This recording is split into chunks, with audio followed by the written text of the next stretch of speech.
Welcome, Michael Stöltzner, philosopher of science.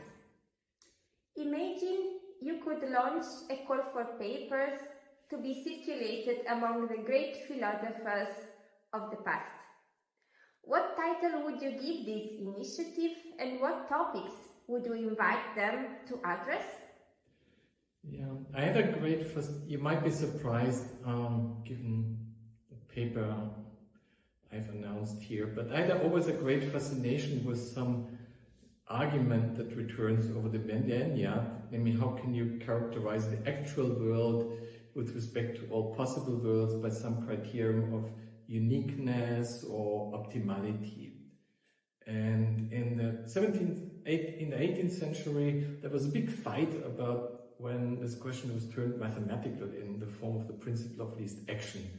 And that has always interested me. At the end of this century, it's Kant in the form of Zweckmäßigkeit and Lagrange in the form of Mécanique Analytique that somehow collect the ashes of this debate about Maupertuis and Voltaire, etc.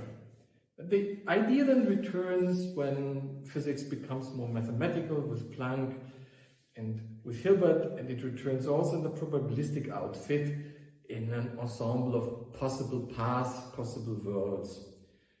And in a sense, this comparative argument goes back to Aristotle, where it's only at the fringes. So what I'm interested in is this a coherent problem? So I would invite philosophers from all those epochs, from, I don't know, Aristotle, Leibniz, Madame de Châtelet, Kant, Planck, Hilbert, maybe somebody like Cassira, to somehow establish the workshop themselves and see whether there is some problem or whether it just disintegrates into various epochs. An integrated approach between history and philosophy of science has become both firmly established and highly influential in recent decades. What are the main strengths of this approach and what weaknesses or limitations, if any, does it present? Well, I wouldn't say that there's one approach. There is still history of philosophy of science, there's integrated history of philosophy of science, there's Hoppers, and I sometimes jokingly say that what I'm doing is disintegrated history and philosophy of science because I do some genuine history of science, or maybe things that are more history of philosophy. History is fascinating because it's a bit like you can discover things, like in the sciences. And you can just have a discovery that's totally unexpected. Right? Röntgen, you just discover something in an archive, and in a way, my interaction with Enriquez come from discovering something in the archive that I didn't expect. And on the other hand, then I think a history for philosophers is a great reservoir for ideas and also a testing ground. So I would call this experimentation of philosophy, not an experimental philosophy. That's more something that's about psychology or so.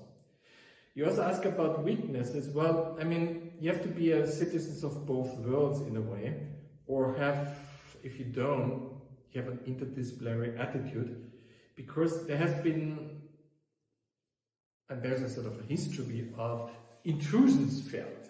For instance, the whole integrated HPS was started in the 1990s because the history of science society moved way too postmodern in the understanding of some philosophers. And of course, philosophers might just not consider historians' questions as worthy, as that's just history, and then at the pain of committing errors, neglect earlier positions. Today, interdisciplinarity plays a very important role in both research and project evaluation.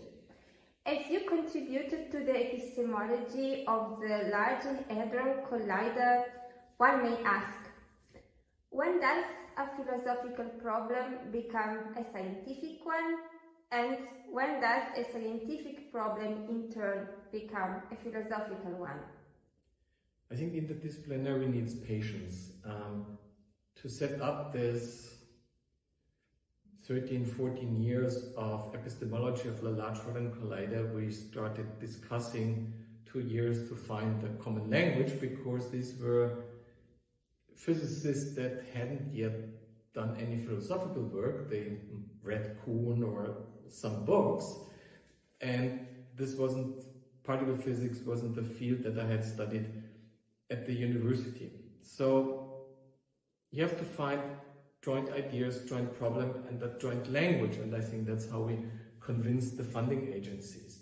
What you do not want to do is the physicists to philosophize. Yeah? You don't want them to start talking about Popper, Kuhn, and all that, other than in interdisciplinary publications, because there's a lot of physicists that do that already in popular books, and that often runs badly. So I think what you have to do is to either have them help you understand a certain problem about philosophy of physics, or that you find a joint problem. And the former is disciplinary, well established. Philosophy of physics nowadays, especially in the American setting, is people who have a degree in physics, and they do almost physics with some philosophical interpretations. If you